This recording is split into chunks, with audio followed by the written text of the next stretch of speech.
Yeah, good evening and welcome everyone to our next lesson of our ongoing Vedic astrology course. Today is a very important lesson, okay? And obviously every time मैं बोलता हूँ इस चीज को कि obviously जो अभी तक हम लोगों ने पढ़ा है उसका सारा अगर concepts clear है then it will be easier for you to grasp.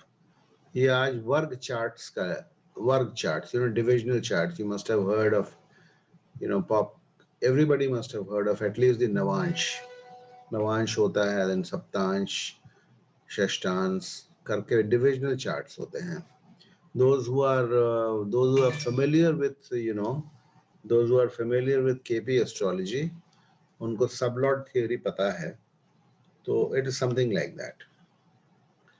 They say that KP Krishnamurti Paddhati is an extension of the work chart or the Navansh theory only. So Vedic astrology में वर्ग chart तक ले आया था हमारे जो ancient astrologers थे and let me tell you that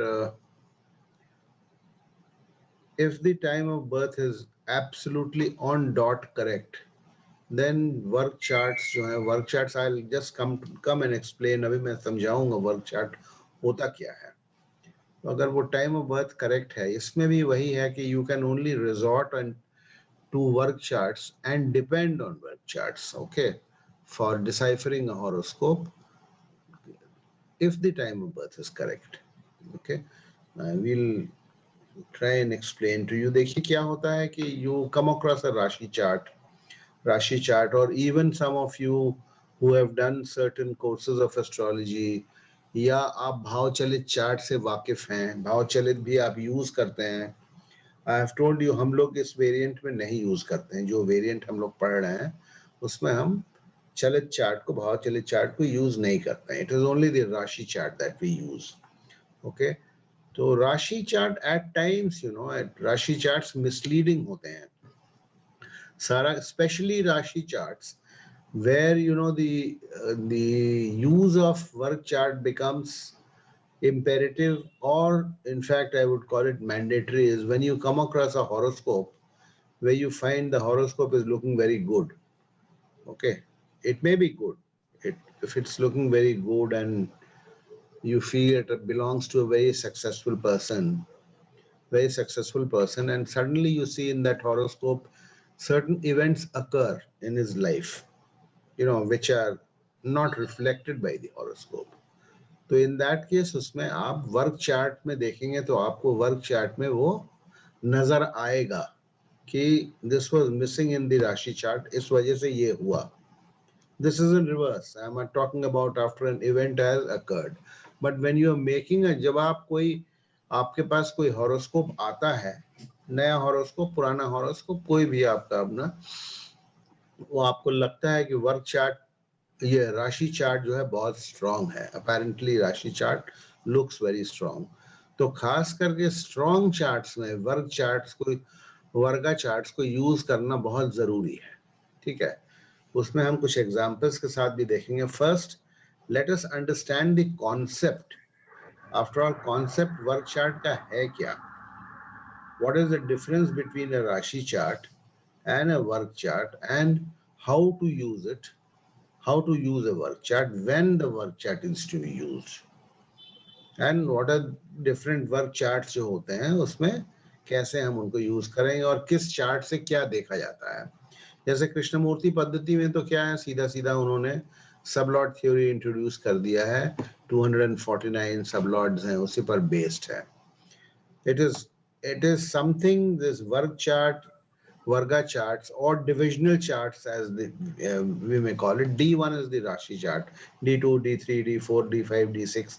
It goes on D60 तक है तो उसी प्रकार से जो है ना वैदिक एस्ट्रोलॉजी में डिविजनल चार्ट्स को यूज करते हैं डिविजनल चार्ट्स कृष्णमूर्ति पद्धति ने जी ने क्यों उसको 249 सब्स में डिवाइड कर दिया क्योंकि फॉर एवरीथिंग, यू नो, जैसे वैदिक एस्ट्रोलॉजी में for every topic, every subject, you have to pick up a different divisional chart and look at it. जैसे नवांश तो खैर आपके ओवरऑल लाइफ के लिए है, your specially your married life and your overall general prosperity और general progress in life, उसमें नवांश देखते हैं. बट स्पेसिफिक इश्यूज जैसे हेल्थ हमको देखना है तो हम षष्ठांश को पिकअप करते हैं. हमको करियर देखना है तो हम दशांश दशमांश को पिकअप करते हैं. तो व्हाट दे आर एक्चुअली उसको हम डिस्कस करेंगे. एंड जितना ये कॉम्प्लिकेटेड नजर आता है आप लोगों को, जो लगता होगा ये कॉम्प्लिकेटेड है, उतना कॉम्प्लिकेटेड है नहीं. आप एक बार जब कॉन्सेप्ट को समझ लेंगे तब आप then you will find it very easy and simple to use the varga charts. So I have कुछ राइट अप्स और ग्राफिक्स हमने बनाए हैं. Let us discuss that first. पहले वर्क चार्ट होता क्या है इसका हम एक एग्जांपल से मैं आपको समझाने की कोशिश करता हूँ. कुछ लोगों को आपको पता होगा, कुछ लोगों को नहीं पता है. तो देखिए, वर्क चार्ट आपको सब पता है. आई नो कि आप नवांश खोल के भी देख भी सकते हैं, but you must know what a navamsa is. Suppose you have to make a navamsa manually, तो आप कैसे बनाएंगे वो भी आना जरूरी है. देखिए, मैं इस चीज पर एम्फेसिस जरूर देता हूँ कि एज एन एस्ट्रोलॉजर हमें आना चाहिए. बनाने की आवश्यकता नहीं है, क्योंकि अब तो कंप्यूटर हमें सब कुछ दे देता है. Computer gives us everything, you know, all your varga charts will be in the computer, but still conceptually you must know how that Varga chart has been even created by the computer. So I am opening a screen and दो तीन आज graphics screens हैं, उसको हम discuss करेंगे. तो bear with me, मैं screen खोल रहा हूँ.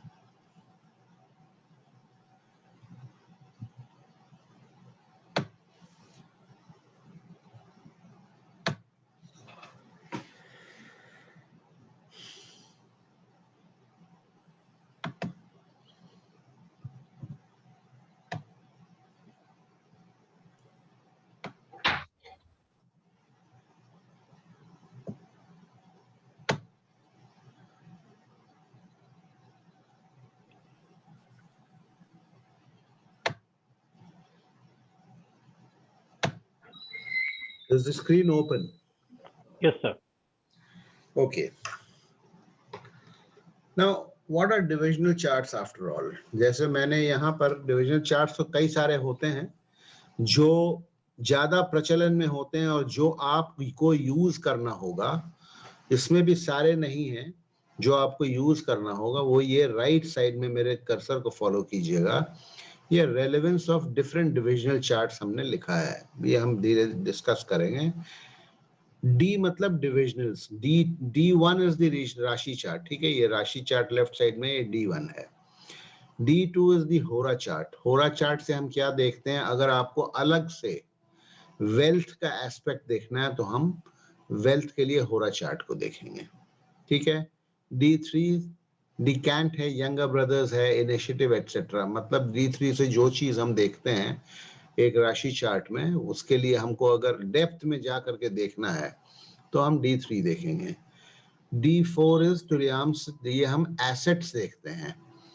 फोर्थ हाउस से हम एसेट्स देखते हैं, तो D4 से हम एसेट्स देखेंगे. If we have to go in detail and check out, you know, कि राशि चार्ट सही बता रहा है, राशि चार्ट तो दिखा रहा है कि एसेट्स होने चाहिए बट स्टिल नहीं है, उसके एसेट्स हो पा रहे हैं, या whatever you have to see from the fourth house, उसके लिए हम D4 में जाएंगे. D6 जो है, ये देखिए षष्ठांश है. D6 as the name suggest, षष्ठांश, हेल्थ डिजीज मेनली, जो भी सिक्स्थ हाउस से देखते हैं उसके लिए हम षष्ठांश देखेंगे. D7 सप्तांश, ये इंपॉर्टेंट है. D6 भी इंपॉर्टेंट है.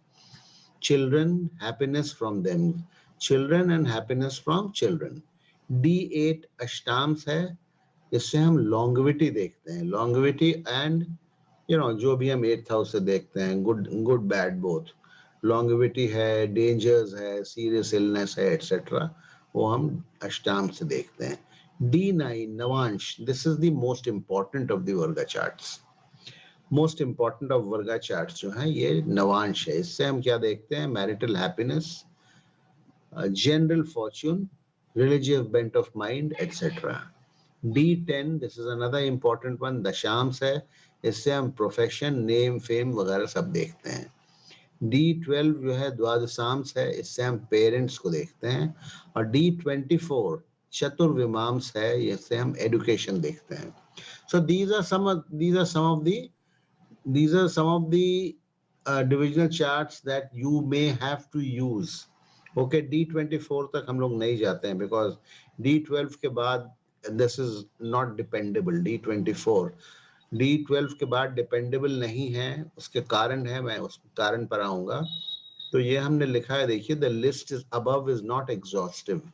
क्या चीज किससे देखते हैं? एग्जॉस्टिव नहीं है, इलस्ट्रेटिव है. We shall discuss examples as we go along, as and when required. Okay, as and when required. Looking at a divisional chart is always not required. कोई जरूरी नहीं है. उसके क्यों जरूरी नहीं है वो भी हम डिस्कस करेंगे.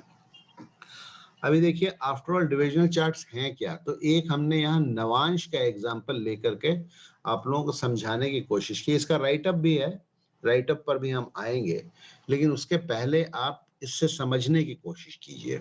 देखिए, this is a rashi chart. Okay, now राशि चार्ट है, बहुत से आपको इस तरह के सिमिलर लुकिंग चार्ट्स आएंगे. राशि चार्ट, सिमिलर लुकिंग चार्ट्स मिलेंगे आपको, जिसमें कि मान लीजिए डिग्रीज अगर नहीं दी हुई है, जैसे यहाँ तो हमने असेंडेंट की डिग्री दी है, ये प्लैनेटरी डिग्रीज भी दिए हुए हैं. तो ये मीन लग्न की जो है, एक मीन लग्न का ये राशि चार्ट है. सो ऑल इफ ऑल में लुक सिमिलर मतलब कहने का ये है कि जैसे D6 जैसे ये राशि चार्ट है, तो इसमें try and understand what I am trying to say is कि इसमें जैसे 7th हाउस का लॉर्ड मरकरी है, तो 7th हाउस का लॉर्ड मरकरी है, तो 7th हाउस का जो लॉर्ड होता है, 7th हाउस जो वेरिएंट हम लोग पढ़ रहे हैं उसमें 7th हाउस में अगर कोई मूल त्रिकोण राशि बैठी होती है, तो उसका लॉर्ड जो है ना, ये suppose to be the prime determinant या प्राइम सिग्निफिकेटर भी कह लीजिए फॉर मैरिज. तो हम जब इस हॉरोस्कोप को जज करेंगे तो हम देखेंगे कि मैरिज जो है, ठीक है, मैरिज को प्राइमरीली जो है Mercury would play a primary role, is the main role in initiating the marriage of this native. ठीक है, तो अब ये बताइए कि मरकरी मान लीजिए कि 10 मीन राशि वालों के 10 मीन राशि वालों के इस यहाँ ये 7th हाउस में मरकरी मान लीजिए बैठा हुआ है, तो क्या सभी की मैरिजेस ये करवा देगा? सभी की मैरिजेस करवा देगा? और अगर करवा भी देगा तो क्या सभी की मैरिजेस सक्सेसफुल होंगी? ऐसा तो नहीं हो सकता है ना कि 10 मीन लग्न में जितने इस टाइम, इस जब तक ये मीन लग्न इस दिन थी, जब भी था, जिस दिन भी था, ये जिस दिन के भी ये हॉरोस्कोप है, उस दिन मीन लग्न करीब 2 घंटे रहे, 2 घंटा रहा होगा. तो मीन लग्न में और मरकरी, प्लैनेटरी पोजीशंस तो जल्दी चेंज होते नहीं है, आपको मालूम है. 2 घंटे में मरकरी यहीं पर रहा होगा. एक्सेप्ट दैट ये उस 2 घंटे में मरकरी की भी डिग्री देखिए नहीं बदलेगी.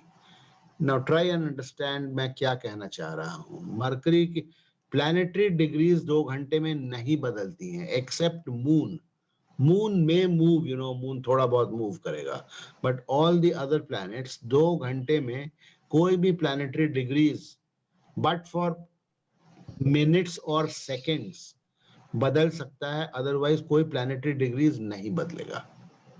बदलेगा क्या 2 घंटे में? ये लग्न की डिग्री बदल सकती है. Are you getting me? आप लोग समझ रहे हैं ना मैं क्या कहना चाह रहा हूं. ये मीन लग्न उस दिन, जिस दिन का ये मीन लग्न है, ये 2 घंटा जब रहा होगा, तो मीन लग्न जो है ये 12 डिग्री 30 मिनट का हॉरोस्कोप है.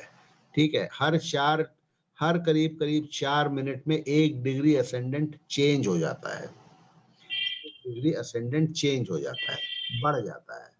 ठीक है, 4 मिनट के बाद ये 13 डिग्री का हो गया होगा, जो भी बर्थ टाइम है। बर्थ टाइम नहीं दिया हमने, ये it is not a hypothetical horoscope, it is a natural horoscope. But मैं समझाने के लिए, सपोज मान लीजिए, सपोज 12 बजे दोपहर का ये चार्ट है और 12:30 डिग्री 30 मिनट की असेंडेंट है, तो 12:05 पर ये लग्न की डिग्री जो है 13 डिग्री हो गई होगी, और 12:08 पर लग्न की डिग्री जो है 14 डिग्री हो गई होगी।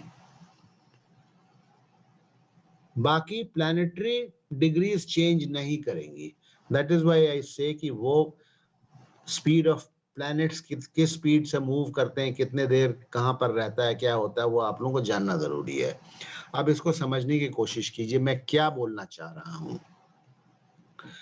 ये देखिए नवांश का टेबल है, नवांश का ये टेबल है।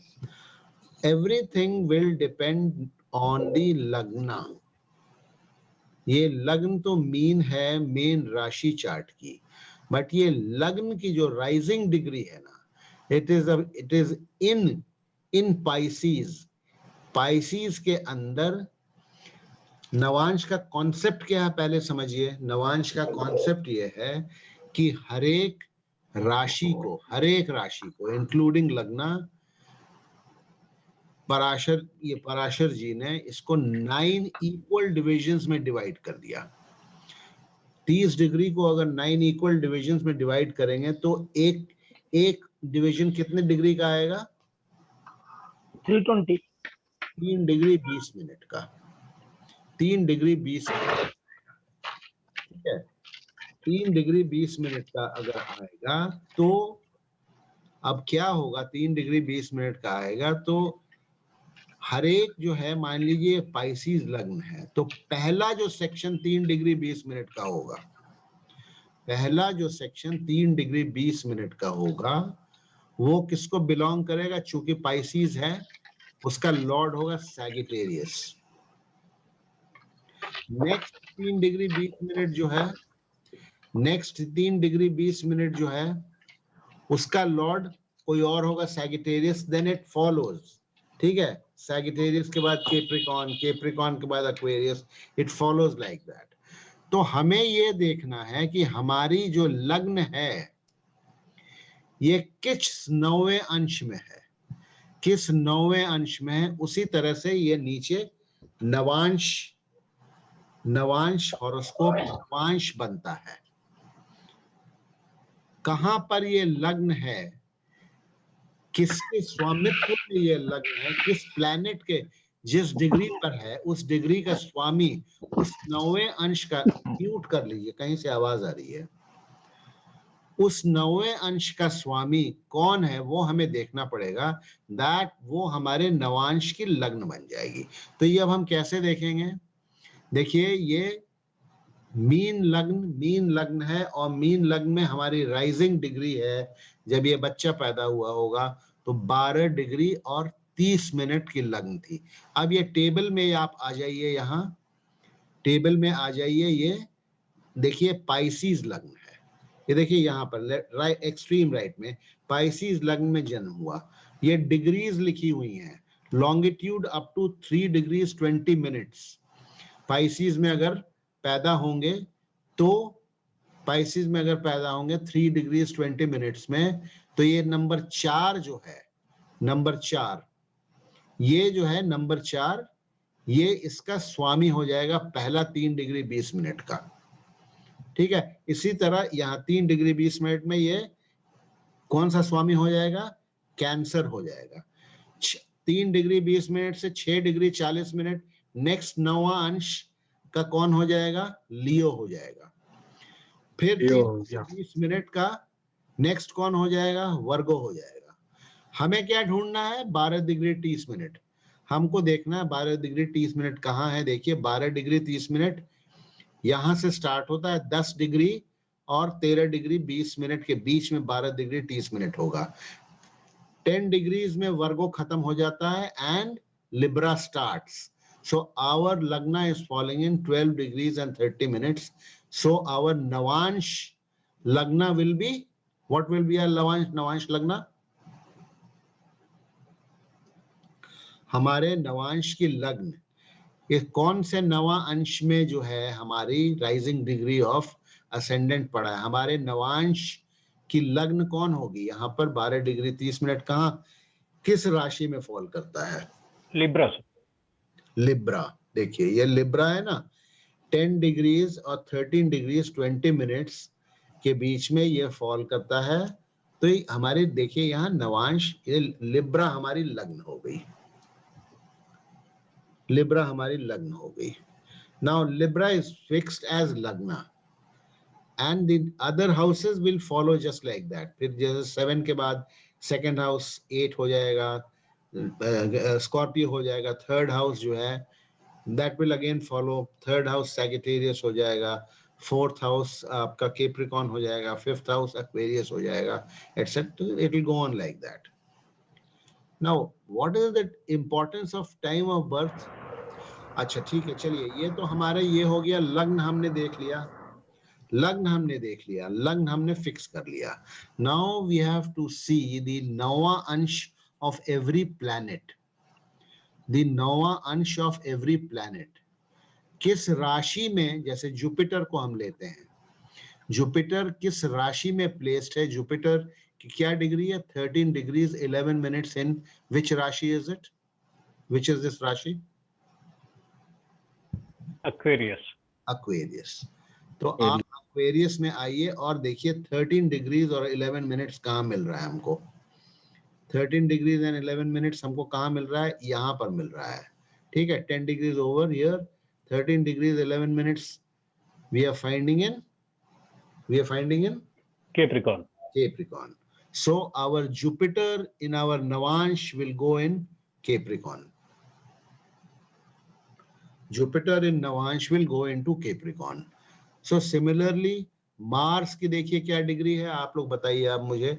Mars की डिग्री 1808 in which राशि?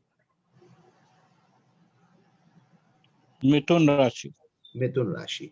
1808 इन, ये देखिए जेमिनी, मिथुन यहाँ टेबल है। 1808 कहाँ पर आएगा? You ask my cursor to stop, okay. आप मीन, ठीक है। तो हमारा मार्स कहाँ आ जाएगा इसमें?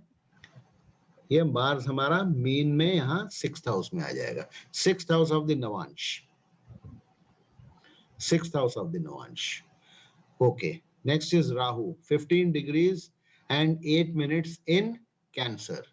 Cancer में देखिए 15 degrees 8 minutes कहाँ है? कहाँ है बताइए? It's in Wristix. It is in Scorpio. Scorpio. So Rahu here is in Scorpio. So similarly, you know, we place all these planets. Okay, let us do it. Sun is at 23 degrees 5 minutes in Leo. So Leo में stable में आइए, 23 degrees 5 minutes. You can keep following my cursor. 23 degrees 5 minutes will be in Libra. So Sun here will be in the Lagna in Libra. Okay. Let's come to Mercury. Mercury is 1743 Virgo. Mercury is 1743 Virgo. 1743 कहाँ है? ये किसमें है? Gemini में है, ठीक है। तो जेमिनी कहाँ है? जेमिनी यहाँ पर है, ठीक है, 9th हाउस में है। Okay, let us come to Venus. 9 degrees 5 minutes in Libra. 9 degrees 5 minutes in Libra. कहाँ है 9 degrees 5 minutes? Sagittarius. So we'll put it in Sagittarius. This is already decided. The houses are decided. Okay, houses are decided. क्योंकि हमने लग्न जो fix की तो houses follow, ठीक है। Okay, now Venus we are done. Moon 20 degrees 50 minutes Sagittarius. So we come to Sagittarius. 20 degrees यहाँ है and 20 degrees 50 minutes will be in Libra. Okay, so यहाँ हम 20 degrees कितना है ये? 20 degrees 50 minutes, हाँ ठीक है, लिब्रा। मून हम आ गया, मेरा लिब्रा में आ गया। Then Ketu and Saturn, Jupiter, वो हम सारा प्लेस कर देंगे। So this forms are navamsa, okay. This forms a Navansh. How does Navansh make a difference? देखिए मैं आपको, I'm just giving you a background. See, these are very important. यहाँ पर तो वो अपना जैसे एग्जाम्पल भी मैं आपको दिखाऊंगा. एग्जाम्पल देखिए, जैसे हमने आपको बताया कि Mercury is the prime determinant for marriage. Okay, so if we don't look at the Navansh, we can, give a prediction कि ठीक है, Mercury is strong enough to give marriage. Or if we don't look at the Navansh, Mercury is strong enough to give it. It is sitting in its own, it is exalted, it is sitting in its own Mool Trikon Rashi. ठीक है? So Mercury and the other determinant for marriage in the variant that we are studying. Okay, मैं अभी उस पर आऊंगा marriage पर. यहाँ पर just आपको समझाने के लिए, Mars second house का जो lord होता है with a मूल त्रिकोण राशि, that is another determinant for marriage. So where is Mars sitting? Mars is sitting in the fourth house, a good placement at 18 degrees in full strength. Mercury also in full strength. So we can come to the conclusion कि इनकी शादी हो सकती है आसानी से. But before giving a prediction, what is important in Vedic astrology is the Navansh, especially for marriage. यहाँ पर we have to see, before giving a verdict, we have to see the position of Mercury and Mars and all the in fact planets for anything that we are going to see. अभी देखिए, ये तो आप समझ लीजिए कि ये है, बट हाउ, जो मैं टाइम ऑफ बर्थ आपको बोल रहा हूं, टाइम, ये तो क्लियर हो गया ना जो मैंने बताया अभी. हाउ द नवांश कैसे बनाते हैं, आपको बनाने की जरूरत नहीं पड़ेगी, ये तो कंप्यूटर निकाल करके दे देगा आपको. ठीक है, बट अगर मैनुअली बनाना हुआ तो हियर्स द टेबल. मैं सारे टेबल्स आप लोगों को भेजूंगा, ये जितने यहाँ पर लिखे हुए हैं ना, all you will get this in any textbook also. Any textbook, beginner's textbook आप खरीदेंगे तो you'll get all the tables of all these. So that actually is not required also. You only need to understand the concept. Now the importance of Navansh देखिए क्या है, time of birth से कैसे connected है. Suppose the time of birth is, मान लीजिए कि इनका टाइम ऑफ बर्थ करेक्ट नहीं है. सपोज इनका टाइम ऑफ बर्थ करेक्ट नहीं है तो क्या होगा. मान लीजिए इनका टाइम ऑफ बर्थ 12 o'clock हमने बताया था, तो 12 o'clock जब हमने बताया तो 12 o'clock में इनका ascendant आ रहा है 12 degrees and 30 minutes in Pisces, which gives the Navansha ascendant as Libra. Now suppose his time of birth is out by 10 minutes. Suppose the actual time of birth is 12:10 and not 12 o'clock. Then if the 12:10 होगा तो क्या होगा, add another year, this ascendant will become 14 degrees in Pisces. Okay, so while Navansha, the entire Navansha will change. 14 degrees in Pisces will come here. See, 14 degrees in Pisces will come in Scorpio. So the Navansha Lagna will become Scorpio. Second house Sagittarius हो जाएगा, third house Capricorn हो जाएगा. So all these planetary positions will change in the Navansha. All these planetary positions and the Lagna will change in the Navansha. Navamsa में सारा कुछ change हो जाएगा. बहुत शांति है, मुझे लग रहा है कि कुछ समझने में कुछ लोगों को तकलीफ हो रही है, तो अगर है तो आप लोग मुझसे पूछें. नहीं सर, समझ रहे it's very well explained. Gautam ji समझ रहे हैं ना. और प्लीज आप लोग बताइए मेरे को, अमित जी, मनोज जी, डॉक्टर विजय कुमार ने किया हुआ है, यस सर, मनीषा जी, आप लोग सब लोग समझ रहे हैं ना. Yes sir. If anybody has any doubt please stop me, क्योंकि ये बहुत इंपॉर्टेंट कॉन्सेप्ट है. ये अगर आप ये नहीं भी समझ रहे हैं कि बनाना कैसे है, क्योंकि आपको बनाना नहीं पड़ेगा, है ना, वो बना बनाया आपको मिलेगा. But importance of time of birth की बात कर रहा हूं अभी. देखिए अब ठीक है, चलिए नवांशा पर हम आएंगे. नवांशा इज द मोस्ट इंपॉर्टेंट वर्गा चार्ट. नाउ व्हाई, अभी क्या है देखिए, दिस नवांशा D24, नवांशा का मतलब ये है the every rashi is divided into 9 equal parts, ठीक है। तो उसमें अगर 2-3 minute time of birth off होगा तो there is a good chance that navamsha में फर्क नहीं पड़ेगा, क्योंकि 3 डिग्री 20 मिनट का है, तो 4 मिनट में 1 डिग्री लगन की बदलती है। बट व्हाई वी से after D12 we should not rely on the Varga charts.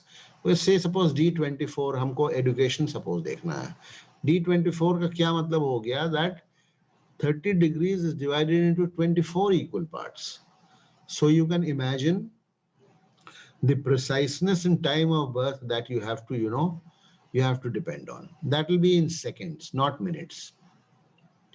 तो similarly इसी तरह D60 तक है, D60 भी होता है। तो D60 is actually not practicable. पहले के लोग कैसे करते रहे होंगे, जो हमारे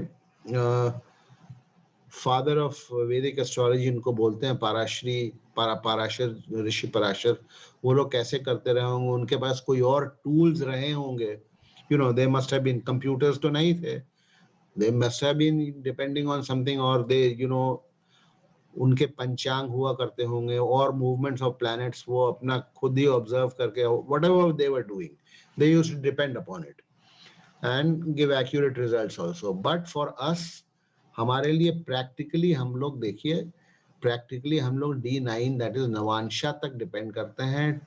D12 भी पेरेंट्स बहुत कम देखा जाता है, पेरेंट्स के लिए हम नहीं यूज करते हैं। मेनली आपको क्या यूज करना होगा मैं बता देता हूँ। You may have to use D6 for health, D7 children, D8 your longevity and 8th house significations, D9 for everything. D9 is for everything, especially marriage and your good fortune. D9 is very important. Navansha as a Varga chart, that आपका पूरा life और destiny जो है ना वो D9 पे depend करेगा। ये जो डिविजनल चार्ट्स हैं, षष्टांश हम सिर्फ हेल्थ के लिए देखेंगे और किसी चीज के लिए नहीं देखेंगे, या 6th हाउस रिलेटेड मैटर्स के लिए देखेंगे। वेयर D9 हम सब चीज के लिए देखेंगे, हेल्थ के लिए भी देखेंगे D9, ठीक है। D7 हम चिल्ड्रन के लिए देखेंगे एंड हैप्पीनेस फ्रॉम चिल्ड्रन के लिए देखेंगे सिर्फ, और किसी चीज के लिए 7th हाउस मैटर्स से देखेंगे, लेकिन हम नवांशा हर चीज के लिए देखेंगे। लॉन्गेविटी देखेंगे, या इनहेरिटेंस है, या एक्सीडेंट्स हैं, डेंजर्स है, ये हम देखेंगे D8 से। We will only use D8 for the limited limited subjects of longevity and subjects related to the 8th house. But हम D9 यूज करेंगे D8 के 8th हाउस को भी। तो D9 navamsha is used for, it is not at par with the main horoscope. It is not at par. Let me tell you, वो मैं write up में हमने लिखा है, none of the divisional charts are at par with the main horoscope. They act as supplementary charts only. But D9 is very important. उस पर हम पूरा write up है, हम पूरा discuss करेंगे। अभी क्या है, क्यों इसको हम लोग देखते हैं। देखिए अभी आपको ये एक एग्जाम्पल है।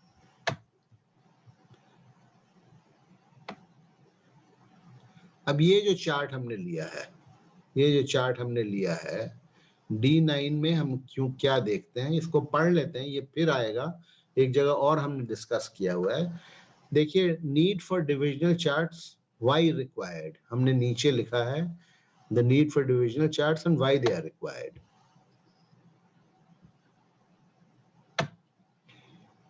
देखिए, in the main rashi chart, okay, अभी हमको नीचे करना होगा, मैं पढ़ देता हूं, आप समझ लीजिए। दिस इज एल्सवेयर ऑल्सो, एक एग्जाम्पल हमने लिया, उसमें भी एक्सप्लेन, उसमें हम ज्यादा डिटेल में जाएंगे। आपको मैं समझा रहा हूं क्यों आवश्यकता होती है।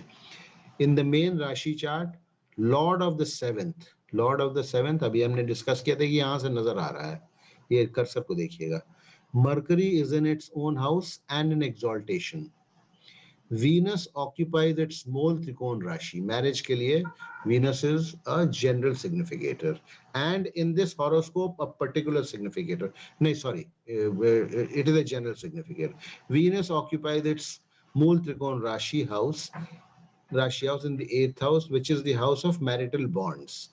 Lord of second, the house of representing family, जो कि marriage के लिए देखते हैं हम लोग, is in 4th, a good placement. In Navansha, however, significator for husband, Jupiter, in a lady's horoscope, Jupiter is the significator for husband, is debilitated in the Navansha. देखिए ये Capricorn में आ गया, Jupiter becomes debilitated here. अभी हम marriage के लिए अगर हम इस horoscope को देख रहे हैं तब उसकी बात हो रही है. Sun, a functional malefic in the main chart. Sun is a functional malefic in the main chart, is debilitated in the Lagna in the Navansha. Sun is also the secondary significator for husband.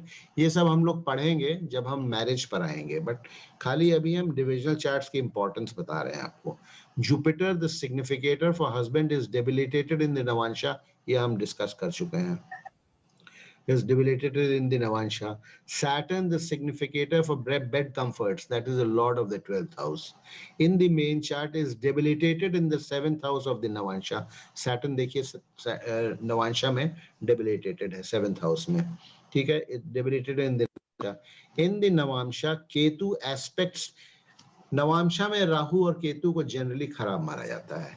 In the Navamsha, Ketu aspects 12th, 2nd and 4th houses. इसमें degrees नहीं देखते हैं, ठीक है, सिर्फ सीधे सीधे aspect देखते हैं. In the Navamsha, Ketu aspects 12th, 2nd and 4th houses, all connected with marriage. The marriage culminated in a divorce. Conclusion, at times, just considering the main Rashi chart is misleading. सिर्फ देखिए, और एक before proceeding, let me tell you कि where the main horoscope, you find everything, good, hunky dory.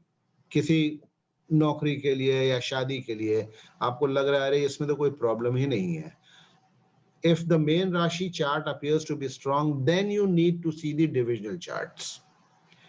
If the main Rashi charts appears to be very weak already, then you need not see the divisional chart at all. क्योंकि कोई भी planet जो main राशि में जो strong होता है वो यहाँ आकर के नवांशा में आके वो weak हो सकता है.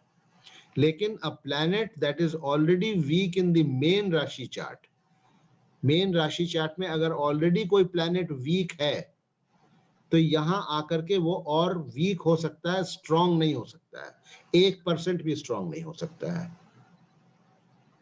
सपोज यहां डेबिलिटेटेड है कोई प्लैनेट मेन राशि चार्ट में, एक मिनट,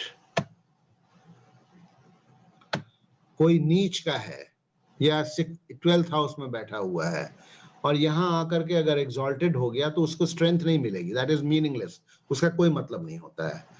Whereas अगर यहाँ exalted और यहाँ debilitated हो जाएगा तो वो कमजोर हो जाएगा. या यहाँ पर अच्छे हाउस में बैठा है और यहाँ पर अगर दुष्ट स्थान में बैठेगा तो वो कमजोर हो जाएगा. A planet will never improve in a divisional chart, in any of the divisional chart, not only in Navansha. It will not improve. It can become weaker. ये ध्यान रखिएगा. So if a main rashi chart is already a gone case, अगर कुछ भी नहीं ठीक है तो उसके लिए आपको, and you are sure about the time of birth, that is a caveat, that is always there, not only in KP, even Vedic astrology, ठीक है, that is a caveat, time of birth correct होना चाहिए. तो अगर already gone case है main rashi chart तो आपको divisional chart देखने की आवश्यकता ही नहीं है फिर, क्योंकि कोई इंप्रूवमेंट इज नॉट फोर्थकमिंग. और वीक हो सकता है, और भी कमजोर हो जा सकता है, वो हो सकता है. हाँ, definitely if something is strong, something is sitting very strongly here, and if it is, and that is also strong in the Navansha, it does not add strength, but it makes things smooth, थोड़ा smooth कर देगा. वो किसी भी चीज को boost नहीं करेगा, लेकिन smooth कर देगा. तो ये है divisional charts का concept. और इसी प्रकार के हैं, मेरे राइट अप्स में भेज दूंगा, ये सारे टेबल्स हैं, आपको किसी भी किताब में ये टेबल्स मिल जाएंगे. और इसकी अब तो आवश्यकता भी नहीं है आपको, क्योंकि आप जो हॉरोस्कोप में, ये सॉफ्टवेयर में जनरेट कीजिएगा हॉरोस्कोप, तो ये सारा उसमें सारा मिलता है. If you want to see I can show you also.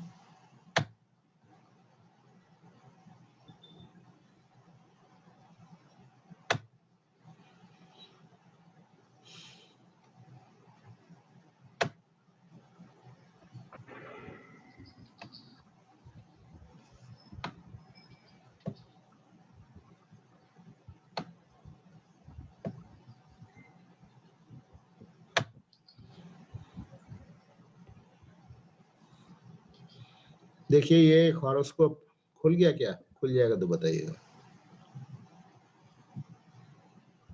क्या खुल गया? देखिए ये ट्रू एस्ट्रोलॉजी का है, ये हॉरोस्कोप है, रैंडमली वो है. ये देखिए यहाँ पर, ये देखिएगा षोडश वर्ग एंड प्लैनेटरी स्ट्रेंथ्स. ये षोडश वर्ग एंड प्लैनेटरी स्ट्रेंथ्स को क्लिक कीजिएगा. ये क्लिक अगर आप जब करेंगे, ये सारे आ गए आपके सामने. देखिए यहाँ राशि, होरा, डेकन, चतुरांश, सप्तांश, नवांश, ये सारा आपको मिल जाएगा. एवरीथिंग इज, ये बिल्कुल आपको, you don't need to know how to do it manually. ये सारा आपको मिल जाएगा. ये सारा है ना, ऑल देखिए कितने चार्ट्स होते हैं, ये भी देख लीजिए आप. ये देखिए यहाँ से D1, D2, D3, D4, ये तो इसमें है. फिर वर्गा चार्ट्स में D10, इसको क्लिक कीजिएगा तो ये देखिए आ गया D10, D12, D16, D20, D24, D27, देखिए D30, D40, D45, D60, D108, D144, D6, D8.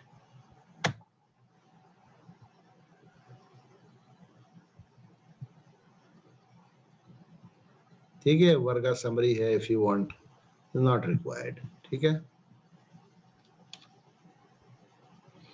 तो ये आप एवरीथिंग आपको मिलेगा, but again repeating, as an astrologer आपको मालूम होना चाहिए.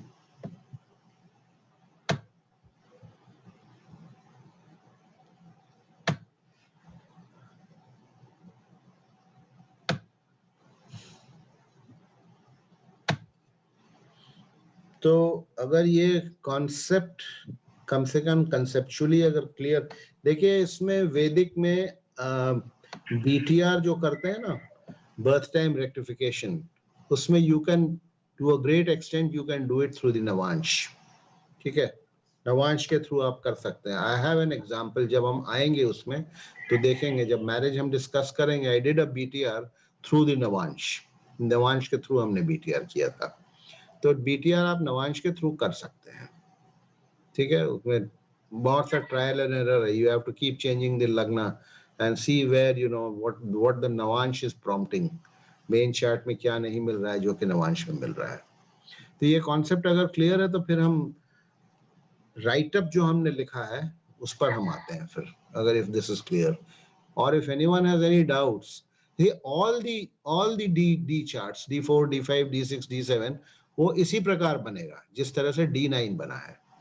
तो आपको बनाने की आवश्यकता नहीं है. हाँ बताइए. बस यही पूछना था, बनता कैसे, मतलब थोड़ा पता होना चाहिए. ये हाँ, ये दूसरे चार्ट्स कैसे ऐसे ही बनेंगे ना? ऐसे ही बनेंगे ना, उसके टेबल्स हैं. आपको कहीं भी, मैंने वो स्पेस अननेसेसरली बहुत ऑक्यूपाई करता है. मैं टेबल्स तो आपको राइटअप में भेजूंगा, PDF जब भेजूंगा उसमें वो जाएगा. लेकिन वो आप किसी भी कोई बेसिक किताब भी ले लेंगे ना, एस्ट्रोलॉजी की लर्नर्स बिगिनर्स के लिए होती है, उसमें सारे टेबल्स आपको मिलेंगे. और गूगल में मिलेगा आपको. You will find all this in Google also. ये कुछ नहीं, this is just, this is pure and simple. You know, this are arithmetical फॉर्मूले से देख ही रहे हैं आप. भाई आप 30 डिग्री को नॉट पार्ट्स में डिवाइड कीजिए. 3 डिग्री 20 मिनट का होता है. ठीक है, देखिए यहाँ से शुरू होता है. वो शुरू में मैंने आपको जो बताया, थोड़ा सा मैं भी वो हो गया था. ये एरीज से शुरू होता है. तो एरीज नवांश को एरीज, तो पहला उसमें एरीज रहेगा. ठीक है, एरीज में पहला जो है एरीज रहेगा, दूसरा वाला पे टॉरस रहेगा.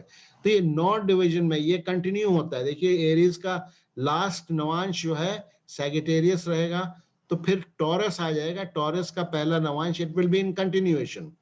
ये यहाँ पे सैजिटेरियस खत्म होगा ऊपर. एक minute, let me change cursor, change करता हूं मैं.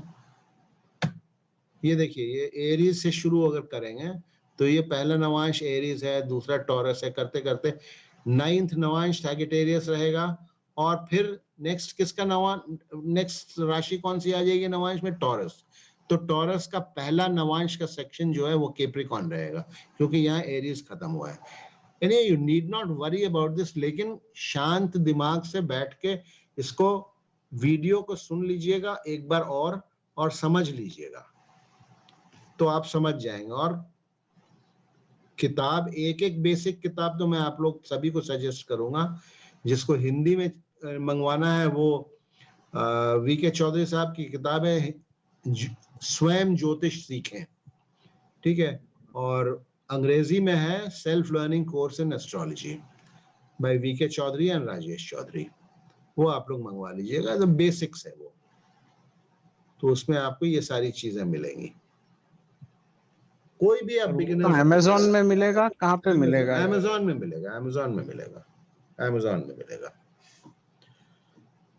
अमेजोन में मिलेगा, ठीक है। तो you can by that book. उसमें आगे पढ़िएगा तो जो उनका अप्रोच है वही मैं पढ़ाता हूँ, with a few changes here and there that I have incorporated myself, ठीक है, जो मुझे समझ में आया। एनीवे, चलिए फिर मैं नेक्स्ट इसके ऊपर आ रहा हूँ। इसको ध्यान से मैं पढ़ता हूँ, इसको समझिए। अभी बैकग्राउंड आप लोगों को मिल गया, ठीक है, व्हाट डिविजनल चार्ट कैसे बनता है, और how a change in the time of birth will impact the divisional chart. और डिविजनल चार्ट उसमें कॉन्सेप्ट कैसे हैं, डिविजनल चार्ट को हम स्टडी कैसे करते हैं, वो हमने इस राइटअप में लिखा है, और एग्जाम्पल से भी दिखाएंगे हम। चलिए देखिए, ये आ गया, खुल गया ना आप लोगों के सामने? Is it open?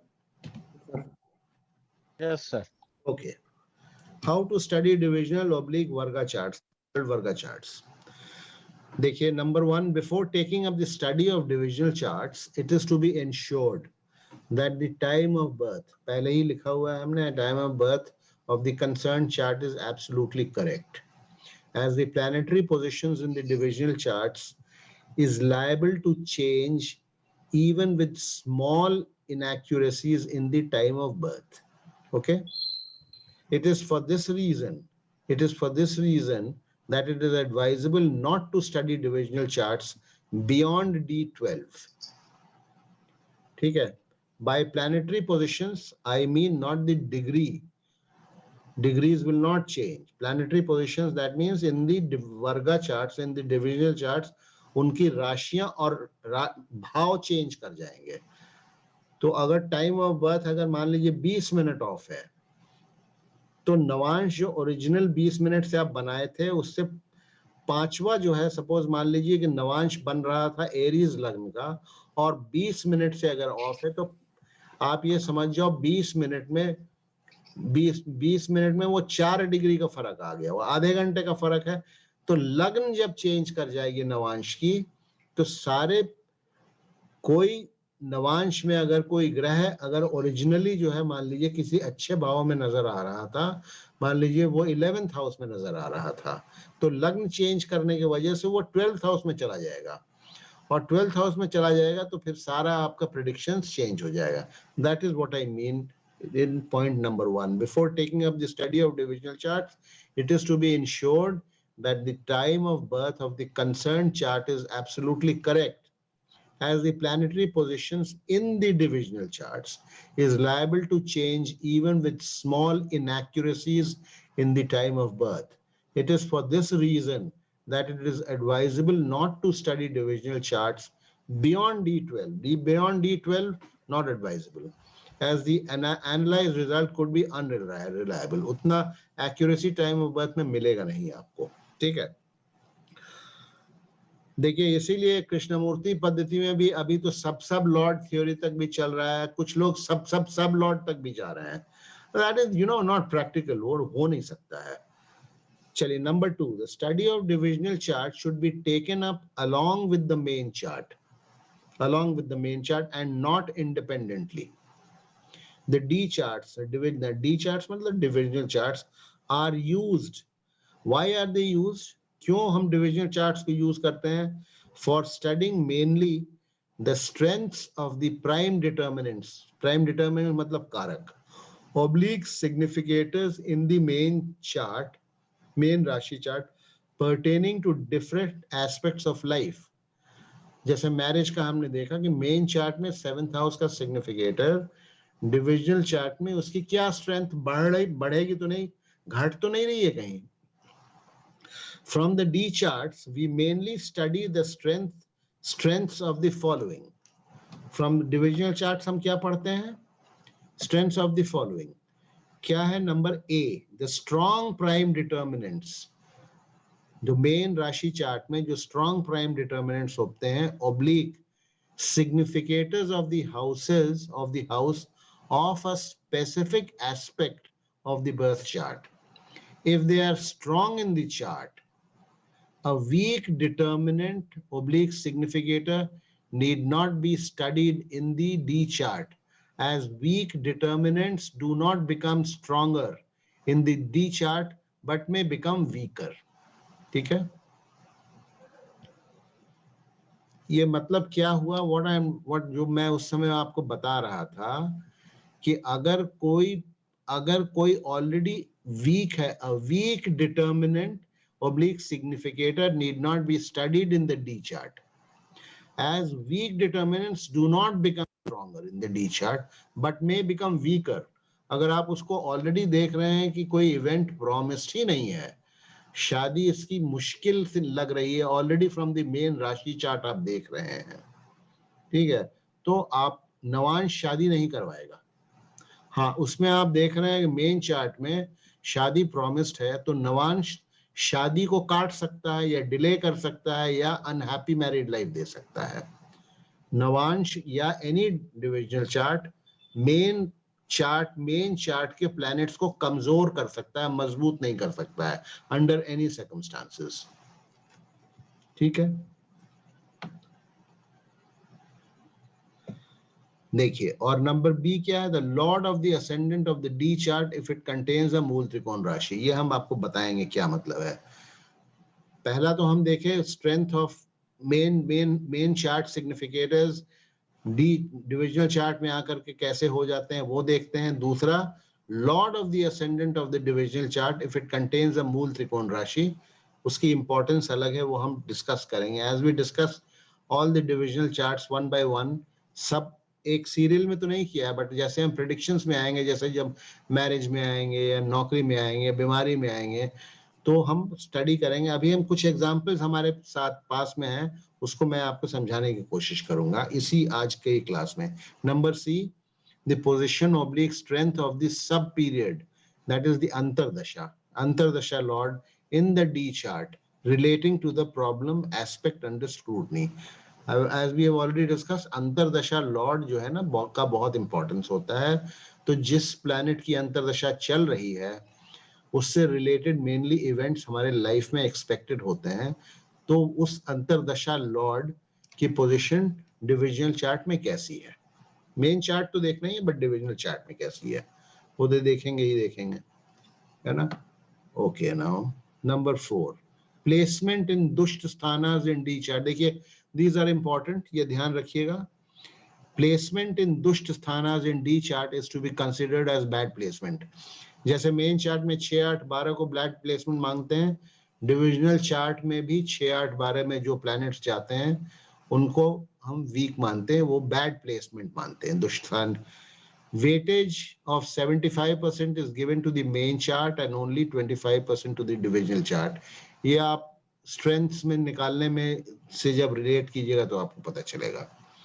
Any planet that is already weak, देखिए इसमें again I am coming to the point that I was highlighting just a few seconds back. Any planet that is already weak in the natal chart, in the natal chart मतलब main rashi chart, any planet, कोई भी ग्रह जो already main chart में कमजोर है, is already weak in the natal chart on account of debilitation, combustion, or for that matter on any other count, will become worse off if also weak in the D chart for a particular significance.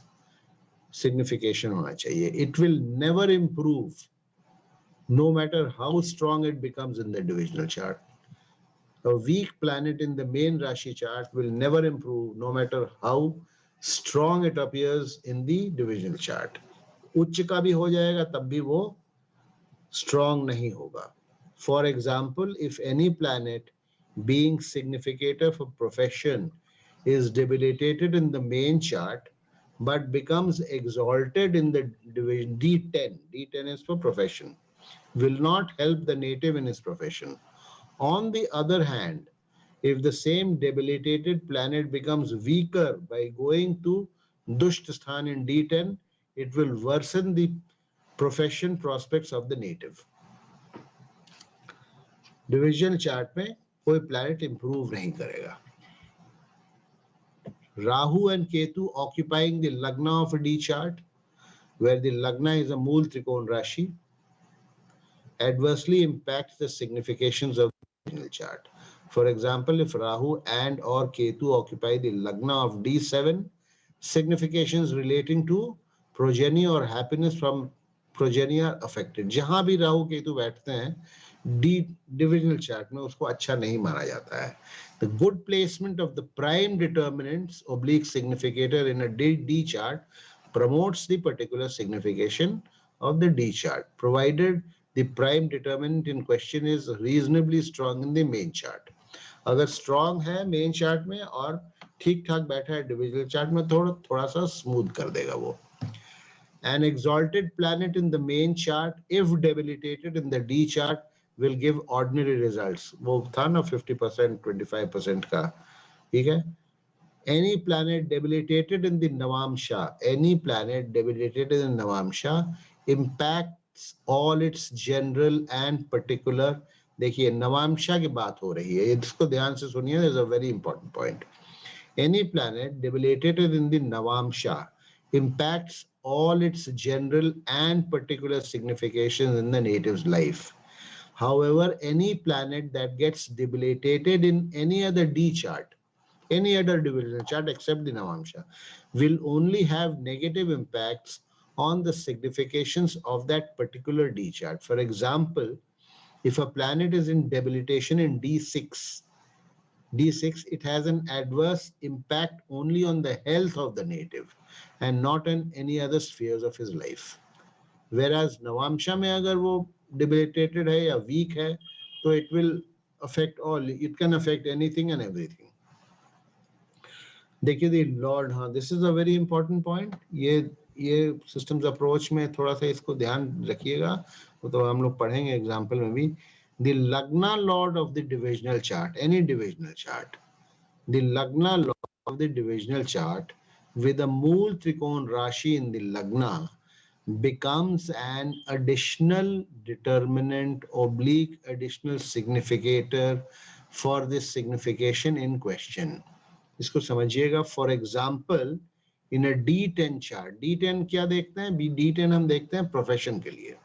In a D10 chart, for example, in a D10 chart with Libra rising, suppose D10 chart में दशांश, that is दशांश में अगर Libra लग्न है, तो Venus जो है, Venus being Lord of the Lagna of the dashams, Venus will become an additional determinant oblique significator for profession, along with the significators for profession that are there in the main chart. It would thus either promote or negatively impact profession prospects depending on how it is placed in the main as well as D chart. इसका मतलब समझिए क्या हम बता रहे हैं. देखिए कोई भी चार्ट है, मान लीजिए टॉरस चार्ट कोई है, तो टॉरस चार्ट का मेन चार्ट में 10th हाउस क्या होता है? 10th हाउस क्या होता है? 10th हाउस का लॉर्ड कौन होता है टॉरस में? सैटर्न. तो Saturn in a Taurian horoscope is the main determinant or significator for profession. Now suppose उस आदमी का, उस नेटिव का दशांश में, दशांश which relates to profession. The Shams may suppose Libra is the rising Lagna. Then Libra being Multrikon Rashi, the lord of the Shams with a Multrikon Rashi in the ascendant, that is Venus, it will become a prime determinant or significator for profession for that native, along with Saturn, which is the significator or prime determinant in the main chart for profession. So Venus will become an additional determinant, it is called, for profession. ये divisional chart का एक बहुत important rule है, ठीक है? So then Venus becomes the second significator or the main significator? Additional significator. Okay. Okay. Rahu and Ketu situated in angles, that is Kendras, and trines in the D charts impact signification of the Jeta negatively. Rahu and Ketu, they don't, उनका signification D chart में अच्छा नहीं माना जाता है. Aspects, conjunctions, good, bad placements are considered in D charts. इसको हम लोग consider करते हैं. Aspects, placements are considered and conjunctions are considered. Degrees नहीं देखते हैं. If they are sitting together, we take it as a conjunction. If they are aspecting each other, we take it as an aspect. Dispositor theory is लागू नहीं होता है D chart में, ठीक है? Concept of transit, MEP, orb of influence, combustion, infancy, old age, etc. is not considered in D charts. Divisional charts में ये सब नहीं देखते हैं हम लोग. तो ये this in short is what, you know, D chart, divisional charts को हमको कैसे study करना है. अरे 11th point बता दो. Bad placement of prime determinants oblique significators of the main chart, D chart negatively affects the relevant signification. तो simple है ना. जैसे अभी हमने Taurus का example लिया, Taurus का significator for profession Saturn होगा because it is lord of the 11th house. ठीक है? तो अगर वो मान लीजिए डी चार्ट में डेबिलिटेटेड हो जाता है या 8वें भाव में चला जाता है या 12वें भाव में चला जाता है, छठे, तो वो वीक हो जाएगा. इट इज नॉट दैट कि नौकरी नहीं देगा, वो वीक हो जाएगा, उसकी स्ट्रेंथ कम हो जाएगी. ठीक है, उसकी स्ट्रेंथ कम हो जाएगी. बैड प्लेसमेंट एसेंशियली मींस 6, 8 और 12. कहीं भी बैड प्लेसमेंट हम टर्म यूज करते हैं तो 6, 8, 12 होता है बैड प्लेसमेंट. तो ये this is all about divisional charts को हम कैसे देखते हैं.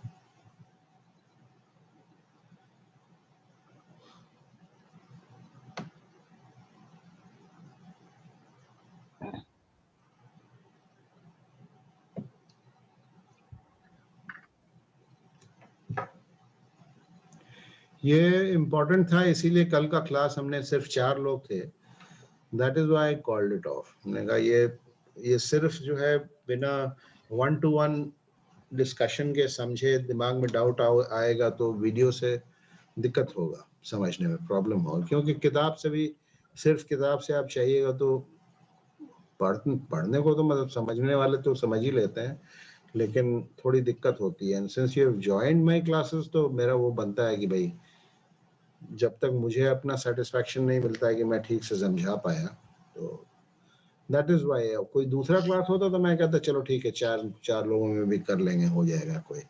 लेकिन ये divisional chart is very important, बहुत जरूरी है. तो 1-2 एग्जाम इसमें अगर कुछ नहीं समझ में बताइए, फिर कोई पॉइंट.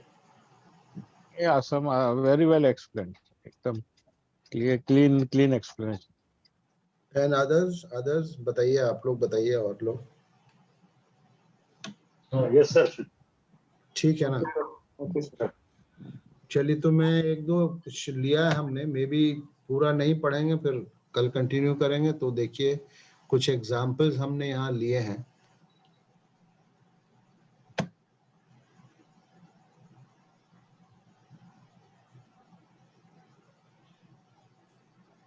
नहीं, ये नहीं है, सॉरी.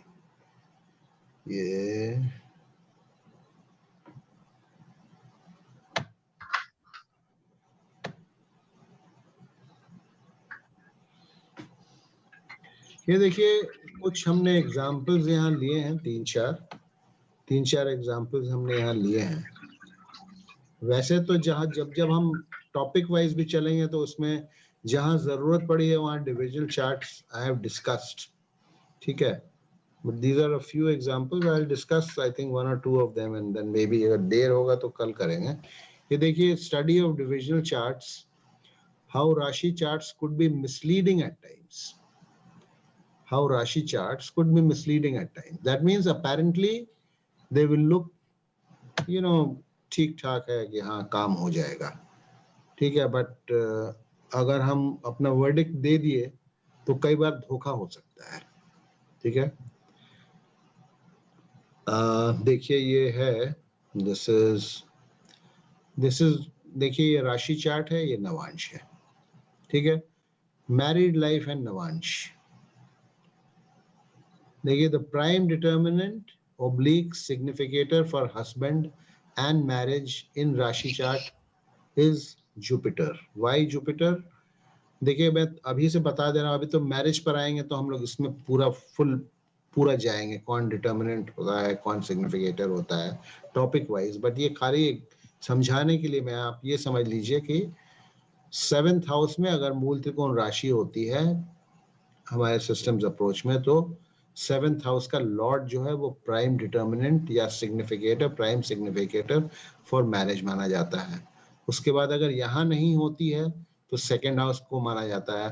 तो यहाँ पर तो मरकरी है और 2nd हाउस और 4th, उसके बाद 4th हाउस होता है, उसके बाद 8th हाउस होता है। एनीवे वो बाद में समझेंगे, यहाँ खाली आप समझिए that the prime determinant oblique significator for husband ladies के हॉरोस्कोप में, फीमेल हॉरोस्कोप में जुपिटर इज द जनरल कारका फॉर हस्बैंड।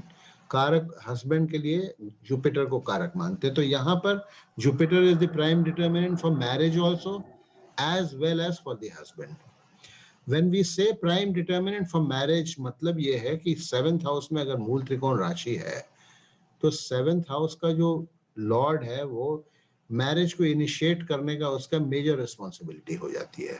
अगर 7th में कोई मूल त्रिकोण राशि नहीं है तो 2nd हाउस में मूल त्रिकोण राशि का जो लॉर्ड होता है मैरिज को इनिशिएट या लॉन्च करने के लिए उसकी रिस्पॉन्सिबिलिटी हो जाती है। इट इज नॉट दैट कि यहाँ अगर 7th हाउस में मूल त्रिकोण राशि नहीं होगी and if that house is weak, it is not that it will not play a role in the married life. Married life में रोल प्ले करेगा। ये इनिशिएशन की जहां तक बात होती है, that as we go along हम समझेंगे, the shifting responsibilities as we call them in systems approach. For every sphere in life shifting responsibilities है। प्रोफेशन में 10th में नहीं रहेगा कोई मूल त्रिकोण, जैसे यहाँ पर है, यहाँ 10th में कोई मूल त्रिकोण राशि नहीं है, 2nd में है। 10th के बाद अगर कोई मूल त्रिकोण ना तो 2nd में चला जाता है। Then moon for profession in this horoscope, moon becomes the prime determinant or significator for profession. This is how systems approach. But anyway, अब ये देखिए, the prime determinant oblique significator for husband and marriage in the राशि chart is Jupiter. ये बताया हमने, Jupiter है, 7th का lord है, being lord of the 7th house, and Jupiter और husband का कारक होता ही है। Being situated in the 11th house, Jupiter is in the 11th house. Being situated in the 11th house, it is quite strong, although it is slightly aged नहीं है। Jupiter को हम उतना एज, हमने कल फॉर्मूला बताया था ना, जुपिटर का ओल्ड एज और इन्फेंसी का 26 डिग्रीज में नहीं मानते हैं। It is quite strong. The other two determinants for marriage and married life are moon. Why moon? 4th house, and moon which is the lord of 2nd, and Mercury lord of 4th. देखिए systems approach में 7th, 2nd, 4th and 8th house को marriage के लिए हम primarily देखते हैं। So the other two determinants for marriage and married life are moon lord of 2nd and Mercury lord of 4th. None of the houses related to marriage, that is 7th, 2nd, 4th, are weak. All the houses appear to be apparently very strong in the main chart.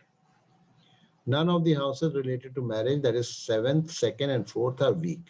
Venus, the overall karaka for marriage in any horoscope, male, female.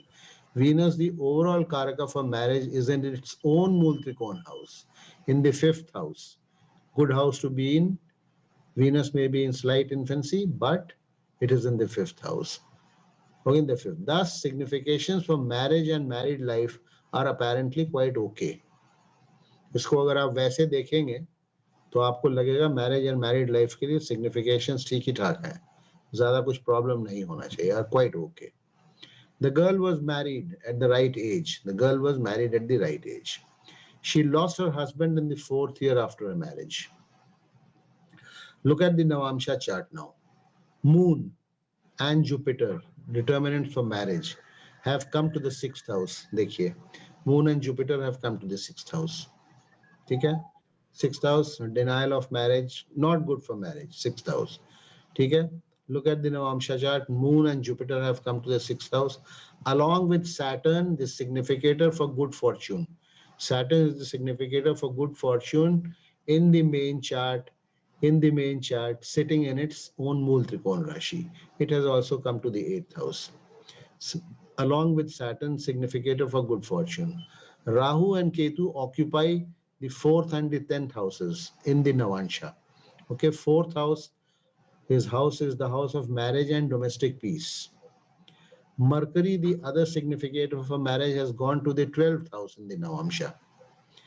There were some disputes regarding inheritance of assets of the husband, and she also had to suffer losses on this front. This is borne out by the position of Mercury assets in the main chart. Mercury being the lord of the 4th house in the main chart. Okay, position of Mercury. Bracket में लिखा है हमने assets in the main chart, going to the 12th, loss in the Navamsha. तो इनकी शादी हो गई, husband की डेथ हो गई 4th year of marriage में, disturbed marriage, main significators for marriage नवांशा में जाकर के बहुत कमजोर हो गए, मून जाकर के debilitated हो गया, 6th house में आ गया. मैरिड लाइफ में अगर नवांशा में one of the main significators become debilitated, ये एक जनरल इंसाइट है, तो मैरिड लाइफ में डिस्टर्बेंस के फुल चांसेस रहते हैं. जुपिटर हस्बैंड का कारक यहाँ आ गया, सैटर्न गुड फॉर्च्यून का कारक प्राइम डिटरमिनेंट यहाँ आ गया, मरकरी 4th हाउस का लॉर्ड डोमेस्टिक पीस का और मैरिज का 12th हाउस में चला गया, एंड एसेट्स का 12th हाउस में, 12th हाउस ऑफ लॉस. तो the marriage got quite.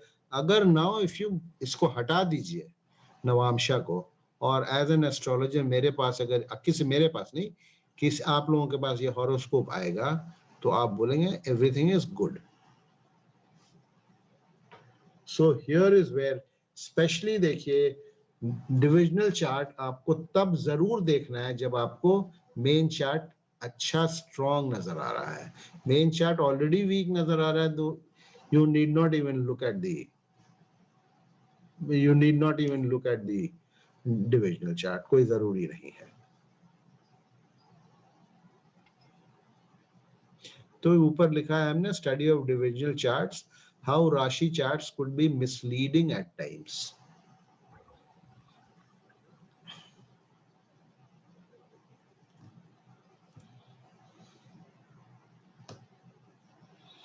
You want more examples to be studied today or should we keep it for tomorrow? कल कर ले. है तो हमने तो बना करके रखा है, कल करेंगे, ठीक है ना, कल इसको ठीक से कर लेंगे. देखिए हमने कई सारे बना के रखे हैं, और इसमें शायद अमित श्रीवास्तव आप कल ट्रांजिट की भी कुछ बात कर रहे थे ना. Yes sir. इसमें देखिए हमने जो है देखिए कितने एग्जांपल्स हैं. एक तो कर लिया हमने हेल्थ इश्यूज एंड षष्ठांश का एक एग्जांपल ले लिया है, D6 का हेल्थ इश्यूज एंड षष्ठांश है, ये देखिए, ठीक है, हेल्थ इश्यूज षष्ठांश से ये. उसके बाद एक मैरिड लाइफ का एक और है, फिर ये child birth, no child birth का एक है, फिर ठीक है, कॉन्टैक्टेड कोविड ऑन 21/11/2020, इसमें ट्रांजिट भी हमने ले लिया है, ट्रांजिट भी ले लिया है और षष्ठांश भी लिया हुआ है, ठीक है. प्रॉब्लम विथ, ये हम हॉरोस्कोप हम लोग पहले पढ़ चुके थे, लेकिन खाली हमने जब आपको ट्रांजिट समझा रहा था मैं तब, लेकिन इसमें षष्ठांश नहीं देखा था उस दिन. तो ये नी सर्जरी वाला जो है और कोविड इनको हुआ था वो उस दिन, उसका हमने षष्ठांश भी यहाँ पर स्टडी किया है. ठीक है, same horoscope which had come to me, वो भी हमने, तो all these interesting horoscopes we will study tomorrow. And by the way, these are all live horoscopes जो मेरे पास आते हैं.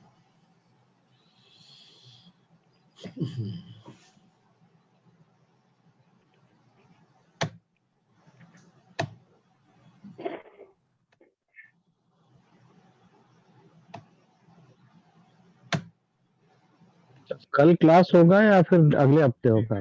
सॉरी, कल से मतलब वेडनेसडे, नेक्स्ट क्लास. ओके, ठीक है ना, कल थोड़ा मैं, तो आप लोगों को क्लियर था ना? हाँ जी clear. Yes, sir. Very clear. तो अगर किसी को नहीं क्लियर होगा तो always get in touch with me. And